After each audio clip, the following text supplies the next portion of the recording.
right, let's roll right into our post-race winning team for the 54th annual Coca-Cola 600 here today at Charlotte Motor Speedway. Our race winner is Kevin Harvick.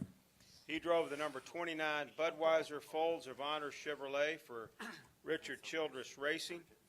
He's joined by his owner, Richard Childress, crew chief Gil Martin. This is Kevin's 21st career NASCAR Sprint Cup Series win, his second victory at Charlotte Motor Speedway. He also won the 2011 Coca-Cola 600. Kevin, I understand that on Thursday of this week, you presented the fire suit from that victory to some soldiers at Fort Bragg, and certainly a great tribute to some of the men and women that protect our country. But anyhow, let's talk about this race. It was quite a race here tonight, and had a little bit of everything in it.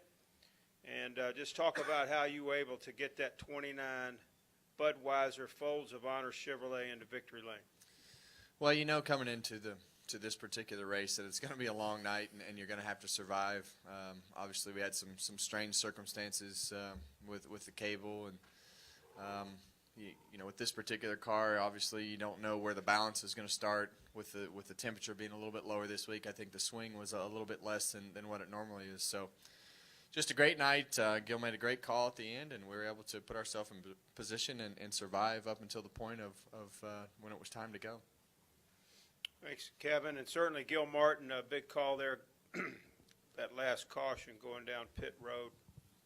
And just talk about thought process there, and then just talk about maybe how the 29 seemed to get better and better as the race went along. At the end of the race right there, we probably had 12 different scenarios that we were trying to play out because everybody started getting on a different sync as far as we were going to have to pit somewhere around the 368 mark. And a lot of those guys, when the cautions kept happening, they kept getting fuel, and we knew they were going to be able to go later. So we had scenarios for that, trying to get two. And then when that final caution came out, it was pretty well. I mean, I thought that we needed to come for it was a no-brainer, and I know Kevin did too because of the fact of the cars were going to be better on the restart, especially just getting through the first couple of corners, being able to run wide open with cold tires, and it worked out good.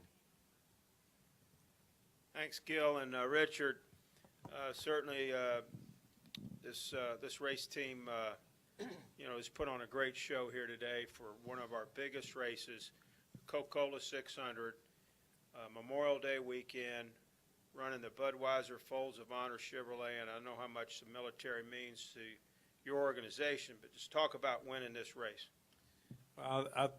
Gil said it. He made a great call there at the end. Kevin was really digging all day long. I mean, this is a grueling race.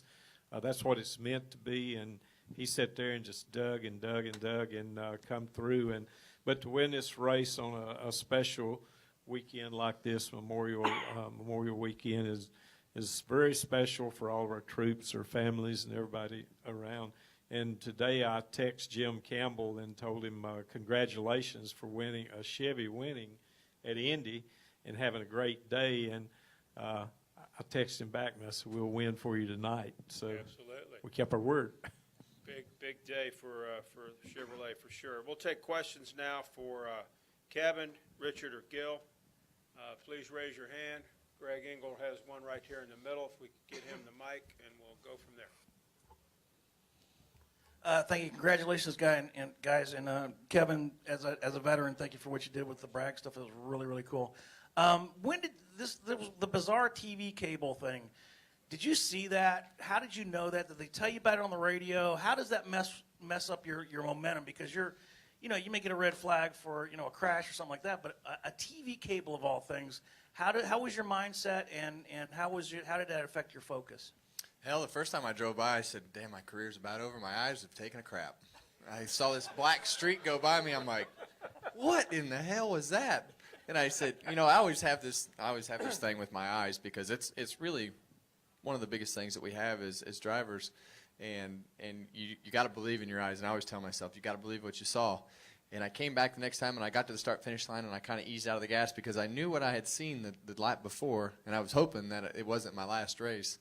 I was hoping that what I saw was right, and I came back, and I let off at the start-finish line, and there was that that black streak again, and I was kind of looking for it, and you could see the cable hanging down. But just a strange instance. Hope everybody's okay, and obviously I've never been in I shouldn't say that. We all wrecked in 2001 going into turn 1 at the All-Star race, and we unloaded our backup cars. So we've been in a couple strange instances here at Charlotte, and you just want to get everything fixed. And I'm glad that NASCAR was able to let the guys fix their cars that were involved in it to try to get back to where they were to be competitive. Next question, who has one? Go ahead, Steve. Kevin, Steve Reed from Associated Press. You just talk about, other than the cable incident, just the craziness of the night with all the accidents and everything else. Yeah, it was, this is one of those nights you just know going into it that you got to grind away lap after lap and just keep yourself on the lead lap and not make any mistakes. And as you get towards the end of the race, you want to be more aggressive as you get onto pit road and get into your pit box because, early in a race, a pit road penalty or just a mistake in general is going to cost you it, and you're going to be trying to catch up all night. So, the more you can keep yourself in position to not make a mistake and maybe give up a spot or two here and there to keep yourself in position is okay. And as we came down to the end, it came down to a restart, and we had the track position when the 78s had their problem. We were the leader and saw that the 5 was able to really go on the restarts, and I knew we were too tight, and Gil made a good adjustment on the car, and we were better. Obviously, I wish we would have had one more stab at it to make it even better yet, but in the end, it was good enough to win the race, and that's all that matters. Let's go to the press box. Got 2 questions upstairs. Go ahead. Yeah, this is Viv Bernstein with the New York Times. I think it was 18 laps to go. Came past you on a green flag run. It looked like he was so strong. Did you think it was over at that point, or did you say to yourself, as crazy as this race is, we might get another caution? We all pitted there with probably about that same time, about 20 laps to go, and I could see him. And heck, the last race we won here, we came off of turn 2 in third, and by the time we got back to start finish line, we had won the race. So, it's never over until it's over, and you want to. You just have to keep driving the car as hard as you can. And when we had the caution come out, that's a whole different ballgame with a short run like that. And obviously the best car didn't put tires on, and we were able to capitalize on that. I felt like, when we came out second that everybody had done their job, and they were all like 5-year-old kids looking at me for a snack. I didn't, it's like, don't screw this up, bud. You're in control of this race. Don't let somebody get under you, and don't spin the tires, and don't do something wrong, because at that point we were in complete control. Stay upstairs. Go ahead, press box. Lee Spencer, Fox Sports. You've won 2 of the last 4 races. Stewart-Haas Racing's running like a bag of ass. Do you regret making the decision that you're making to leave? I think, right now you look at what we're doing, and we're focused on this year. We go out and race week to week and do the things that we do to try to win races and win a championship, and whatever happens in the future is we'll work on some other time. Right now we're working on winning next week's race, and no matter who's running like a bag of ass. Go ahead, press box. Jim Hunter with the Charlotte Observer. I can't top that, so I won't try. This is for Gil. Gil, you talked about there was probably a dozen different scenarios that you were thinking about at the end. Was one of them actually the leader stays out and everyone else decides to pit, including the people who had just pit like a couple laps previously? Well, no, I really think we had to have our own strategy because of the simple reason of that we were in a different fuel window than there was only about 4 or 5 of us in the same fuel window, and the guys behind us were in just a completely different deal. But I think that what we needed to get those 2 tires, because I think heads up that our car wasn't as good as the 5 car. So we definitely needed to get tires at that point, and when they didn't break to come down pit road, I felt like that probably that gave us a chance to have equal cars with them, because they were very strong all night long. Come back downstairs, Pete. Pete Iacobelli, Associated Press. Richard, separation in this business isn't always an easy thing, but you've got to be pretty impressed with Kevin's dedication and the way he's kind of come out, even though the impending change is going to happen. I want to answer that first. I think it's not just Kevin. I mean, this is something that he and I sat down and talked about as men, and just have really focused on what's most important for our sponsors and the guys on this team and this organization, and that's the most important thing. Sorry to interrupt, but it's too important to the people that put in hours and hours and hours, and the people that put in millions and millions of dollars. Yeah, and we're in a business world, and in a business world, things happen, changes happen. You do everything you can in the business world. Like I told Kevin, I wish him the best of luck at the end of the year, but right now we got a job in front of us.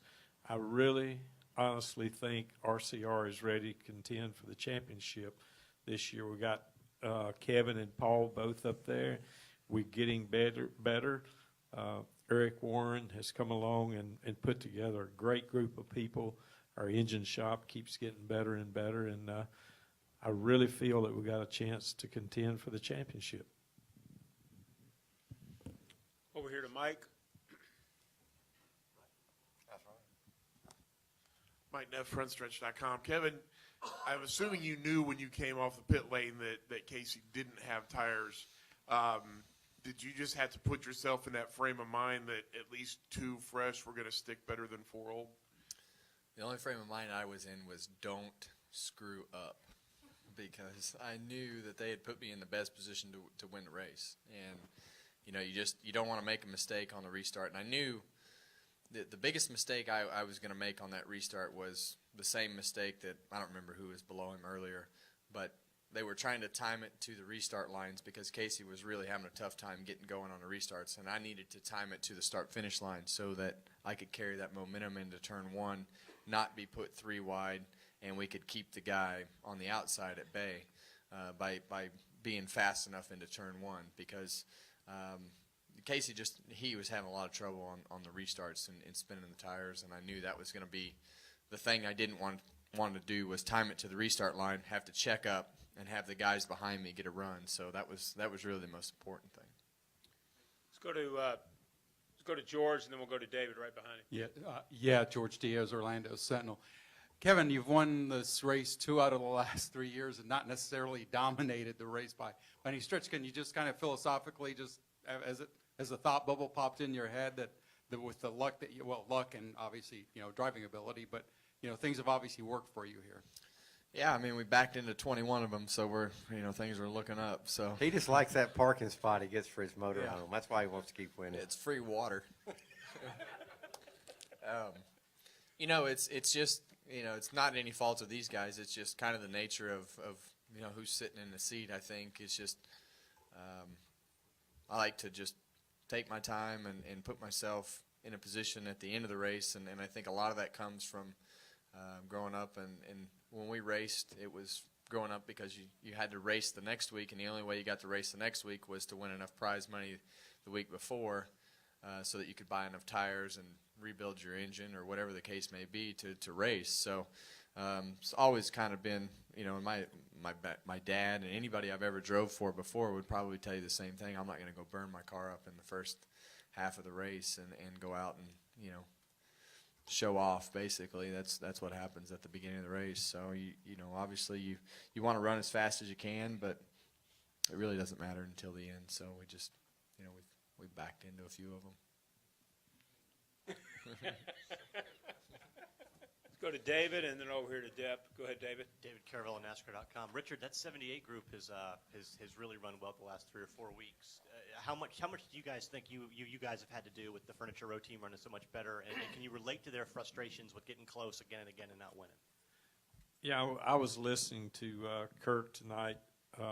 They put together, Barney Vesser's put together a great team, and they were right there all night long. He ran the top 5, and the battery cable came off, is what I understand what happened. It came unplugged, and unfortunate, but they did a great job, and we're all working really close together. Our engines, ECR engines, are running really well, so I couldn't be more prouder of our whole organization and what the 78 brings to the table. They also bring something to the table as well. Yeah, and I think just to follow up on that a little bit is listening to Kurt Busch in the meetings is something that adds to our teams. You know, it's not taking anything away from Todd and all the guys working on the car, but the way that, you know, Kurt drives hard and he has good feedback, and to me that's been the thing that really has helped the 78 car become relevant for RCR and myself. Is you can go over and talk to him and look at his data, and it's real and it's fast, and it has really helped what we've been doing. Go ahead, Deb. Deb Williams, RacingToday.com. This is for Richard. You've now won the Coca-Cola 600 5 times, twice with Kevin, 3 with Dale. This victory comes on the 20th anniversary of your last win with Dale here, when you all swept the All-Star race and the 600. What does that mean to you to win this 600 on that 20th anniversary? You know, Deb, it's special. I didn't realize it was the 20th anniversary, but, you know, we had some great wins with Dale Earnhardt here and Winston's, and back in the day it was the Winston shootouts and whatever the night races under the lights. And, you know, to come back anytime you win at Charlotte and you win a grueling 4 hour and 20 or 30-minute race, it's special. And I can still today remember the races we won with Dale. Every one of them was special. The night that Kevin won over here, that was special. You know, the day that you quit thinking that a race is special to win, you better go home and pack it up.